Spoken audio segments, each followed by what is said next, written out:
Welcome to the Hammer Territory Podcast. My name is Shawn Coleman. Hope wherever you are and wherever you are listening, you are having a great Friday evening. You've had a great week, and you know what? It's always nice to end the week with the big Braves victory, and that's exactly what we saw on Friday night. Again, welcome to Hammer Territory, part of the Foul Territory family of podcasts. Make sure you check us out. Spotify, or Apple, YouTube, wherever you choose to listen, that's where we'll be for free. Just hit that subscribe button, and you'll get the latest content when it's available. And I'm here with my podcast partner, Stephen Tolbert. And Stephen, not much to say other than this. The Braves did exactly what we said they needed to do. They bounced back after some adversity. They won game one. They did it via homers. And most importantly of all, they did it with some offense. Every box was checked that we felt needed to be checked for this team to be able to get a big game one victory against the Dodgers. And they absolutely delivered. And it's awesome to be able to talk about in a big moment where the Braves had to get this game one victory. Yeah, what's up, Sean? Yeah, it was, if only all the wins could be that straightforward. That was one of the more kind of stress-free wins that they've had in a long time. They got early offense. Urshela hit that home run. Soler hit that home run. They had a 5-0 lead pretty quickly into the game. It could have been more than that. Honestly, they had some rockets that died at the wall that it could have been 8 or 9. You know, Spencer had a solid start. It wasn't like a lights out start, but it was a solid start, especially against a really good team in LA, bouncing back off that bad start against Toronto. And then the bullpen was perfect. And the Braves just kind of cruised to a 6-2 win. And yeah, man, if only they could all be that, stress free. And it was a huge win for the team. Obviously the Mets won tonight against the Phillies, so they had to maintain the pace. The Dodgers are the Dodgers. The Braves don't typically play the Dodgers very well in the regular season. They've had some success with them in the postseason, but the regular season is usually a different story. And so that's a good win. The Dodgers, had their full lineup. They had Shohei, they had Mookie, they had Freddie, they had Muncy, Will Smith. They had the whole gang in there tonight. And, really solid start from Schwellenbach. And the offense, they scored early and they continued to add on. And the bullpen was awesome. And that's kind of the formula this team is going to have to do if they're going to be successful from now and hopefully to the end of September and then hopefully to the end of October. Absolutely. And in this game, we felt coming into it, Landon Knack had some pretty good numbers for the Dodgers so far this year. Kudos to him. He's done pretty well. I expect him being in a bigger role this year than he expected to be. But we felt, or I can only speak for myself, but I'll assume we felt that Spencer Schwellenbach was definitely the better pitcher in this matchup. And he showed it once again. And again, I want to reiterate, Spencer Schwellenbach right now has, I believe, under a 3 ERA against teams with a 55% winning percentage or better. Multiple games against the Phillies versus the Padres versus the Dodgers versus the Orioles. This was a playoff type game. I refer to it as game one because this is legitimately a playoff type series. Spencer Schwellenbach was on the mound and he delivered. And without Ronaldo Lopez, potentially for the rest of the season, having Schwellenbach consistently deliver against very good teams is awesome to see. We could talk about Sale, we could talk about Fried, and deservedly so. They are aces, they deserve to be talked about. But Spencer Schwellenbach, yes, it's awesome to see what he's doing as a rookie. But more importantly than that, it's awesome to see what he's doing in these big moments, and he delivered once again. Yeah, it was an interesting start from Spencer. If you just look at the final line, he pitched 6 innings. He only gave up 2 earned runs. He struck out 6. He only walked 1. I think he only gave up 4 hits.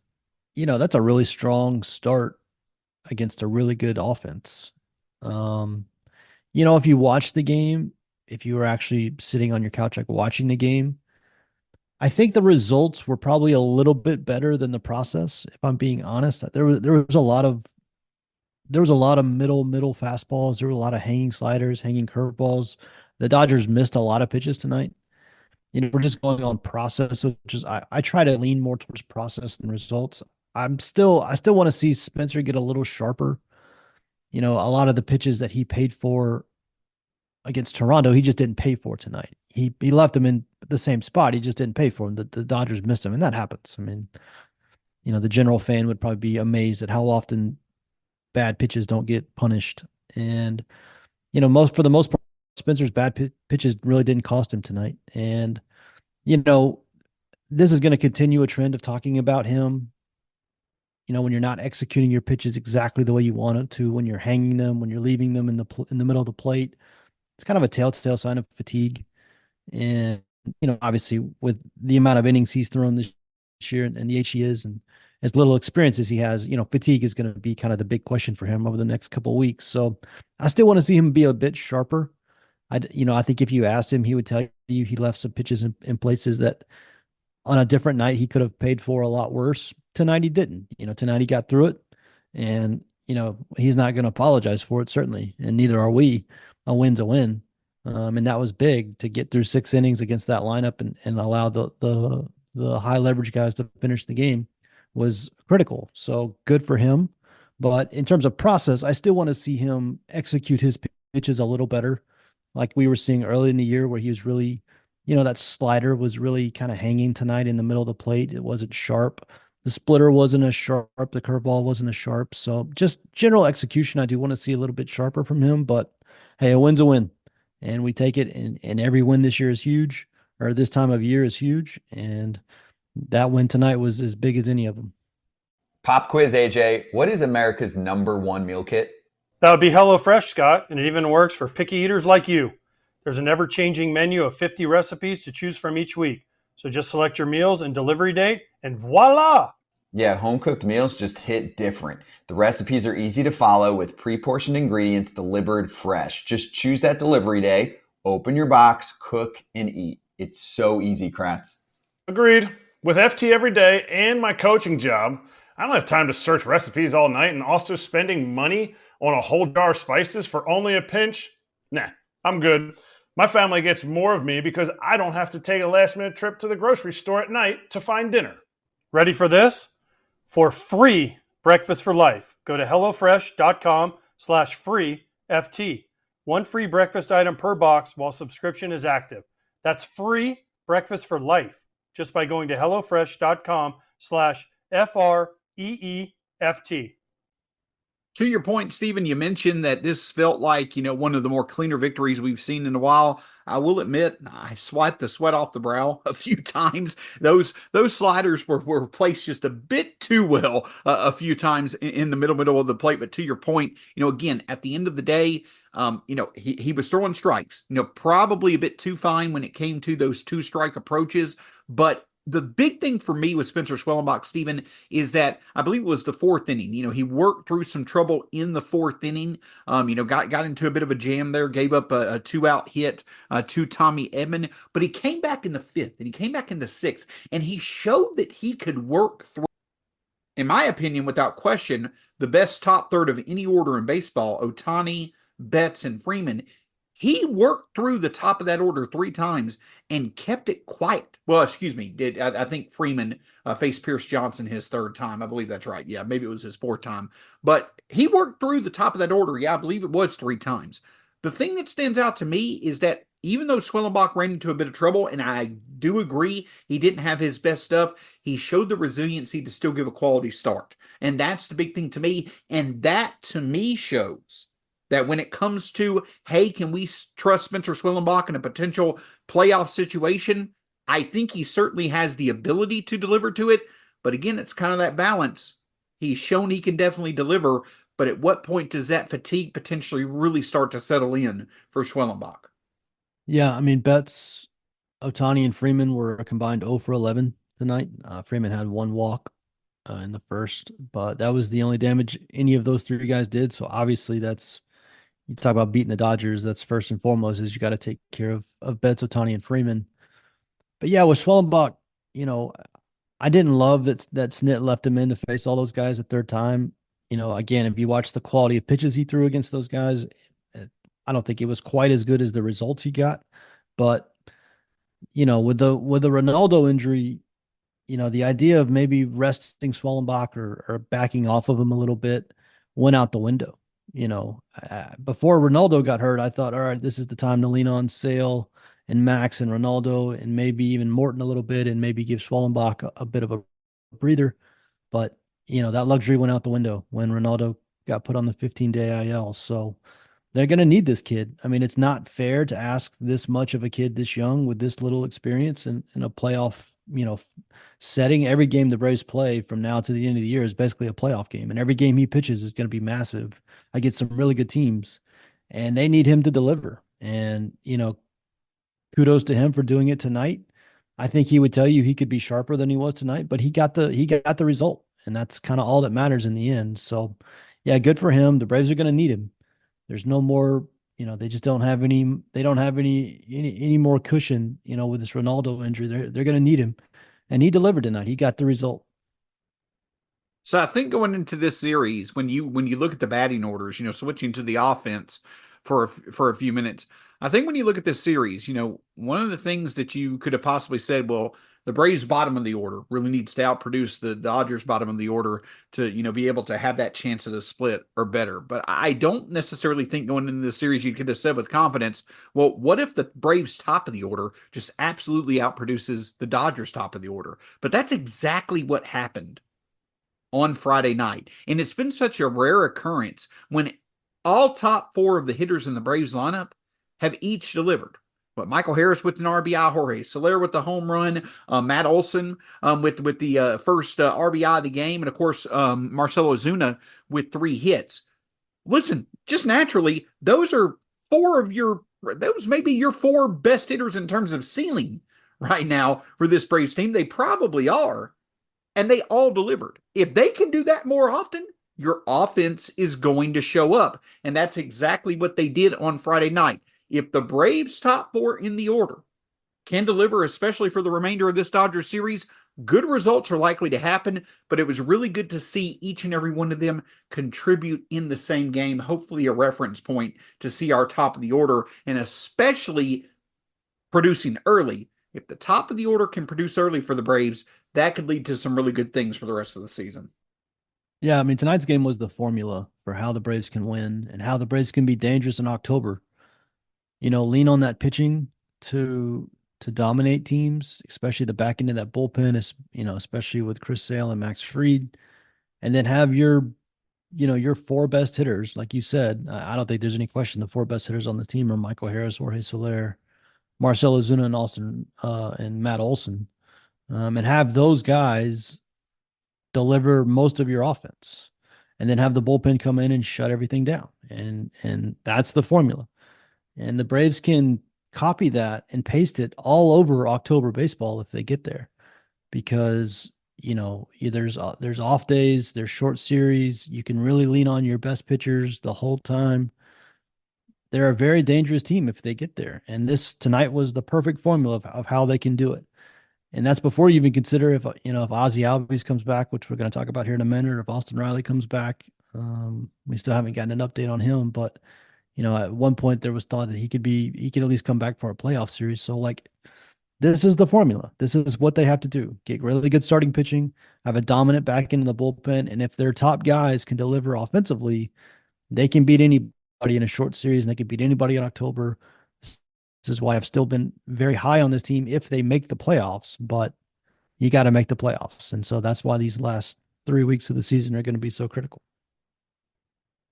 Absolutely. And it's pretty amazing that this team can just bounce back like they do. And the reason why I say it's amazing is because the Braves can play like they did tonight. They could play like they did Tuesday. And then, of course, they can come out and deliver a dud like they did Wednesday. But it just goes back to maybe the veterans delivering, right? Raisel Iglesias, Joe Jimenez, Marcell Ozuna tonight, that Matt Olson, that could be what it is. Stephen, you talk about the formula to win, the top 4 being there with offense along with dominant pitching. Sure, I definitely agree. That's the formula to them consistently winning. But what do you think it is about this team that just, even when they seem to just be, I won't say Wednesday night was rock bottom like the Colorado loss or Austin Riley getting hit was, but this team just bouncing back. What do you think it is about this team that just makes them realize, hey, we've got to deliver. We have no other choice to do it. They consistently bounce back, at least over the past month, and that's good to see. Yeah, I mean, this group is very seasoned, of course. I mean, if you're in the playoffs as much as this team is over the last 6 years, 5 years, with this group specifically, the last 2 or 3 years, you've seen a lot of big games. When they chased down the Mets in 22, every game they played from like June on was a big game. They've had major regular season games where they've had to come through and win. I mean, this group has been through a ton, so I don't. I know fans disagree with this, but I don't ever necessarily worry about the mental side of it for this group. Even in October, it just comes down to execution for these guys. And, so much of the year, they just haven't been able to execute on offense at all, even against not great teams, and especially against not great teams. If we're being honest, they've kind of done their work against the better teams of the league. It's against the bad ones that they've struggled relative to the competition. So that's what it comes down to, is just execution on offense. And I don't ever worry about these guys mentally. I've said it before. I think that's Snit's number one quality. I think that's what he's not good at. I think it's what he's great at, is maintaining a positive vibe, maintaining a healthy clubhouse, never letting the guys get too high or too low. Like, that is his strength. That is what makes him a great manager. We talk a lot on this show about the tactical stuff and the bullpen decisions and stuff that I don't think is his strength, but what is undoubtedly his strength is how he manages that clubhouse and how he keeps the mood light and how he keeps a healthy clubhouse for 6 or 7 months of the year, despite some unbelievable losses this year that could have wrecked quite a few clubhouses. I think Snit does a really good job of that, so I don't worry about this team with that stuff. It's just going to come down for them. It's going to come down to offensive execution. And if they do that, then they have a really good chance of playing in October, and they got a really good chance of making some noise when they get there. And if they don't, then we're all going to be watching football come October. Well, then one thing I can definitely say, when it comes to, decisions that, Brian Snicker makes when it comes to the bullpen, they can be questionable at times, but it has to be truly easy for him to know who's going to close the game. And Raisel Iglesias deserves to be in the conversation among the best relievers in baseball this year. But I also want to put the spotlight on Joe Jimenez, who came into that 8th inning and absolutely delivered once again. I know that he has struggled in a few spots this year where where basically a blow-up game from him really wasn't needed. But if you set that to the side, Joe Jimenez has been absolutely electric. One of the best 8th inning guys in baseball. He showed it once again in that 8th inning against Shohei Ohtani and Mookie Betts. Again, Raisel Iglesias deserves all the love and credit that, he's owed, but Joe Jimenez, once again, showing what he can do. I know they've been used a lot, but those two are about as good of a 1-2 combination to end the game as there is in baseball, and they could be really critical to the Braves' success down the stretch of the season. Yeah, I mean, this is the key. Like, outside of Chris Sale and Max Fried, like the reason I'm so confident about this team in October is because of Joe Jimenez and Raisel Iglesias, and to a lesser extent, Pierce Johnson, Dylan Lee. I think Aaron Bummer's very good. I know some people disagree, but I think he's very good. Like, I have a lot of confidence in the back end of this bullpen, and Iglesias and Jimenez have just been unbelievable this year. I thought these guys were good. They've been way better than I even thought, especially Iglesias. Iglesias having like an all-time, like, may never see again year from a Braves closer. Like, he's putting up like a prime Craig Kimbrell season or John Smoltz. If you're old enough to remember the John Smoltz closer days, he's been unbelievable. And these two guys together, every time they come into the game, especially Iglesias, it's just like it's nails, and it's like nails in 12 pitches. And that's really that's allowed him to pitch in multiple games, 3 out of 4, 3 in a row. A couple times Iglesias has done multi-inning games, especially in the extra innings where he's pitched the 9th and the 10th, and the Braves have typically won those games. So that's been tremendous. Yeah, those two guys have been unbelievable. And the back of the Braves bullpen, the high leverage guys, are one of the key reasons why this team is so dangerous if they make the postseason. They got to get there, but if they do, then that bullpen is going to be a key reason why I still think they have a good chance to beat any team. It doesn't matter who they face. With the front of their rotation and the back of their bullpen, they can beat anybody.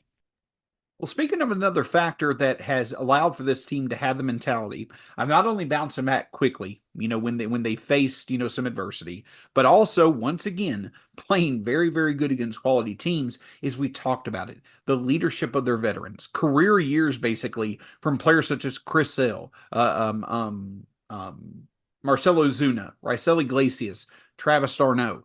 But another player who may not be on their levels in terms of production, but just in terms of love of baseball, I guess you could say, and just wanting to be out there and wanting to contribute to winning. Whit Merrifield showed that on Friday.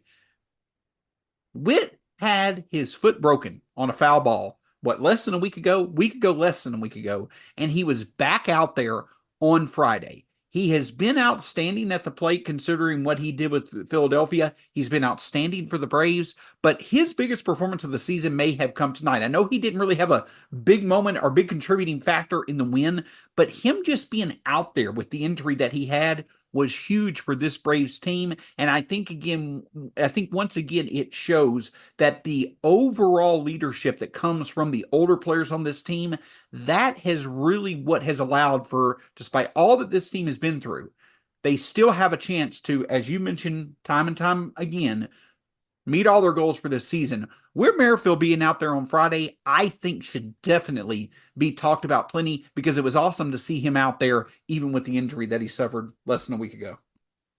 Yeah, what a weird situation, quite honestly. He breaks the foot, he fouls the ball off his foot. No one even notices that he did it.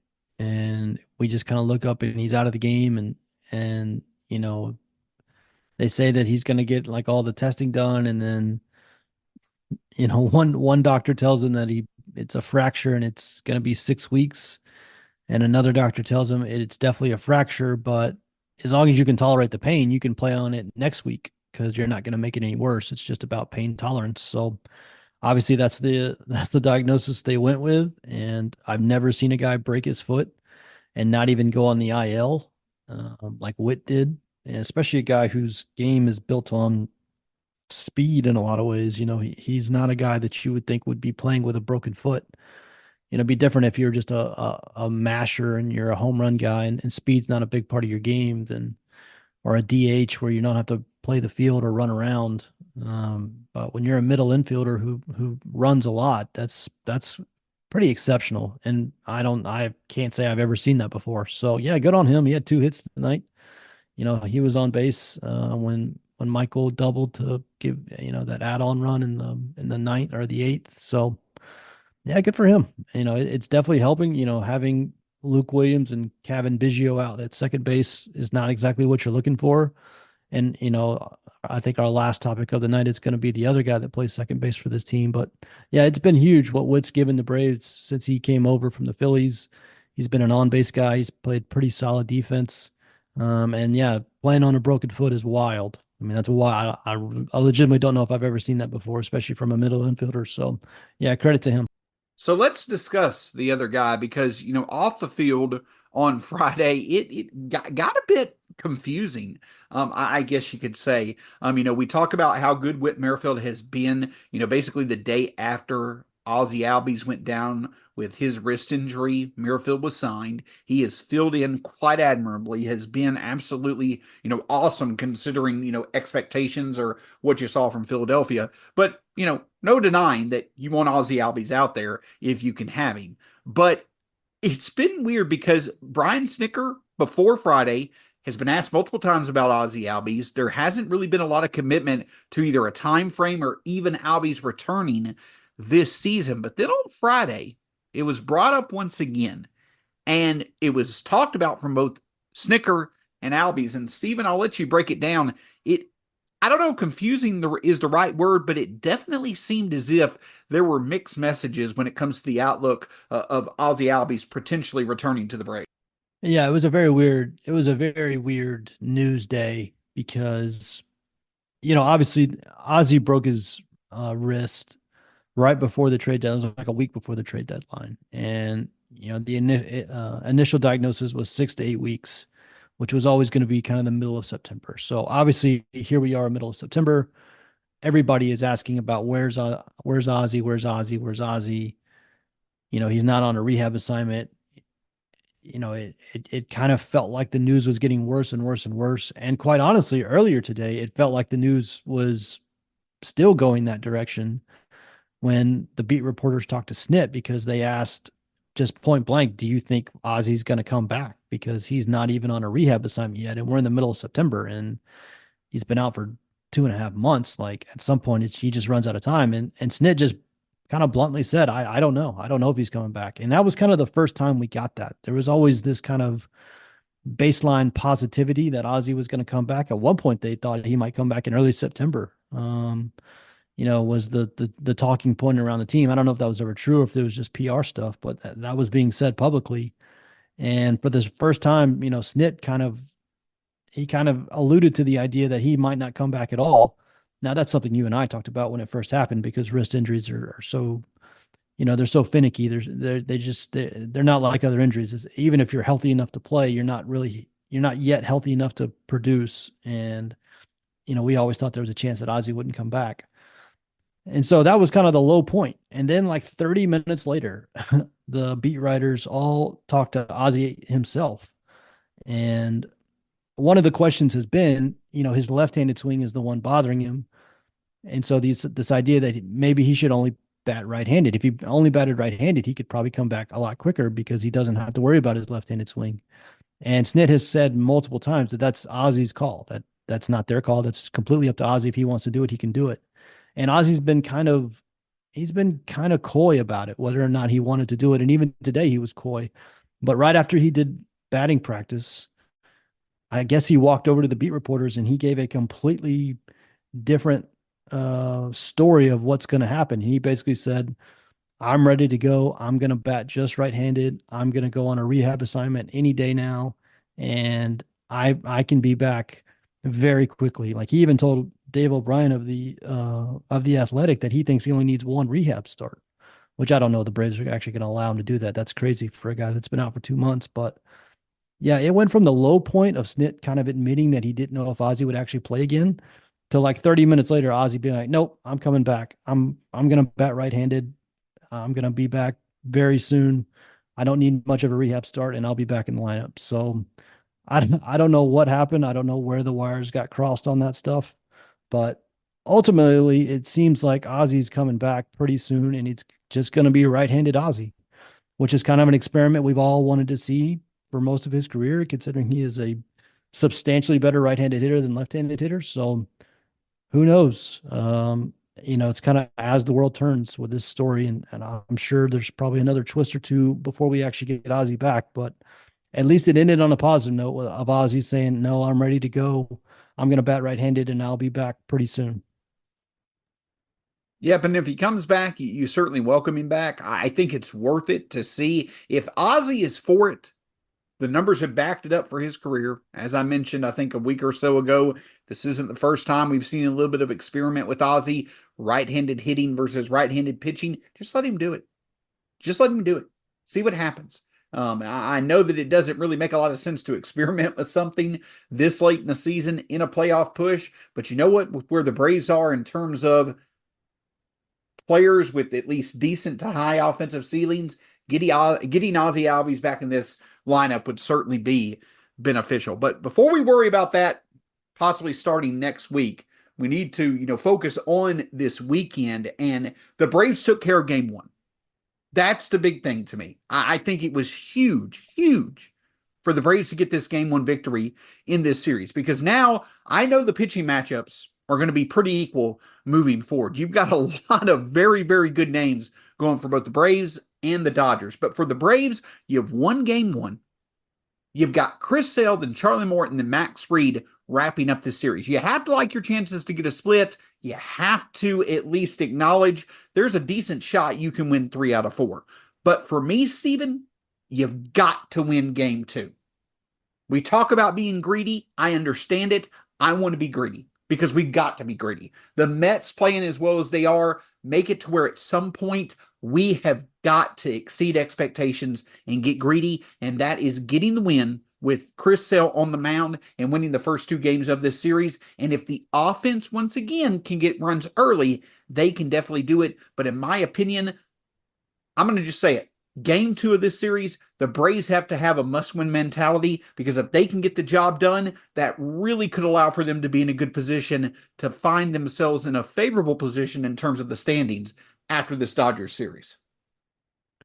Yeah, I mean, you can't really afford to lose Chris Sale starts at this point. You're only going to get 2 or 3 more. And the Mets are just, I mean, the Mets have been the best team in baseball for 3 or 4 months now. And, they just don't lose. It doesn't seem like. And, honestly, it might be easier to run down the Diamondbacks or the Padres. Everybody's kind of been assuming that it's going to be the Braves or the Mets, but there is a world where it's the Braves and the Mets. And, they chase down either Arizona or San Diego. So, we'll see how that plays out. But yeah, you can't really afford to lose Chris Sale starts at this point, especially without Ronaldo. Max Fried hasn't been quite himself since coming back from the IL. Charlie's been really good lately, so I don't want to discount him. But, Sale tomorrow is, even with the Dodgers as good as their lineup is, like, that's your best chance to win one of these next 3 games. And at the very least, guarantee yourself a split. And so, yeah, absolutely. They need to have that mentality tomorrow. They need to have that mentality every game they play, quite frankly, given where the standings are and where the calendar is. But yeah, you can't lose Chris Sale starts at this point. And, it's going to come down to the offense. I mean, I know, we could set this to a tape recorder and just play at this point, but it's going to come down to the offense. The offense needs to come out like they did tonight, score some early runs, add on a couple, let Chris Sale get comfortable, get through that lineup a few times, and then let the bullpen close it out. Tonight was the formula. Just do that. That's how the Braves need to win. And that's how the Braves can win. They have the talent to win like this. But it means the offense has got to come out early, get some runs, throw on some add-on runs, score 4 or 5 runs, and make the Dodgers score that many runs off Chris Sale on the back of their bullpen. And if they do that, then tip your cap. But don't let them beat Chris Sale 2-1. That's what you can't have happen. Make them score 5 or 6 runs against, your Cy Young pitcher and one of the best back ends of the bullpens in baseball. And if they do it, then okay, they did it. But, if they lose tomorrow because they couldn't score any runs again, then that's where it just gets hyper frustrating. So come out, score some runs, give Chris Sale a cushion, and let him in the back of the bullpen, give you a 2-0 lead in this 4-game series. Absolutely. And Chris Sale, this is what he's been waiting for all year long. I know that he, it's funny with where, he was, during the early part of his career to where he is now. I find it hard to find many other veterans who are the ultimate professional like Chris Sale is, but he's been waiting for moments like this all season long. Him against one of probably the 2 or 3 best teams in baseball in a playoff stretch, in a playoff type atmosphere at home. That he's going to be ready to deliver. You hope that the Braves can put together a back-to-back offensive performance to get the first 2 wins in this series. Steven, do you have anything else for us on this edition of the Hammer Territory Podcast? A very exciting Hammer Territory Podcast, getting this Game 1 victory against the Dodgers in this critical weekend series. No, it's, scoreboard watching season, like we talked about on the last show. The Mets obviously took care of the Mets, just destroyed Aaron Nola and the Phillies tonight. It looks like the Brewers are up 2-1 on the D-backs in the 4th.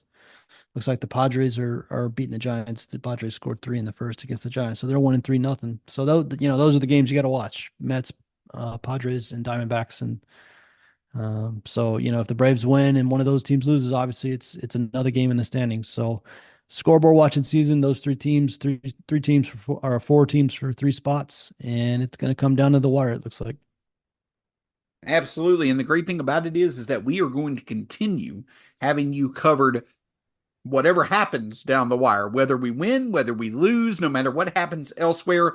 The big thing, to Steven's point, is that yes, it's important to scoreboard watch. You're just going to do that this time of the year. Yes, it's important to hopefully see other teams help the Braves out, but the Braves did everything that they needed to do tonight. They won via good offense, and they won via their bullpen getting the job done after Spencer Schwellenbach had another absolutely solid start. I won't say phenomenal start, but solid start. And in this case, it was enough to get the victory. So hopefully this will be a reference point to allow for the Braves to have better days ahead. For Stephen Tolbert at B_outliers on Twitter and X, whatever you want to call it today. My name's Shawn Coleman at StatsSAC on Twitter/X. Until next time, go Braves. We'll talk to you again soon here on the Hammer Territory Podcast.